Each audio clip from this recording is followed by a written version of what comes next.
মহাভারতের নায়িকা দ্রৌপদীর শেষ পর্যন্ত নরকবাস হয়েছিল।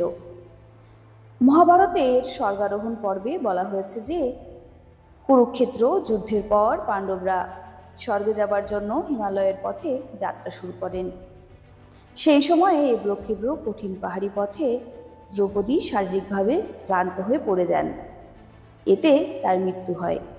মৃত্যুর পর তিনি নরকে গমন করেন। কিন্তু প্রশ্ন হলো, দ্রৌপদীর নরকবাস কেন?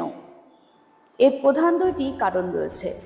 প্রথমত, দ্রৌপদী তার অপরূপ সৌন্দর্য ও রাজকীয় মর্যাদা নিয়ে খুব অহংকার করতেন।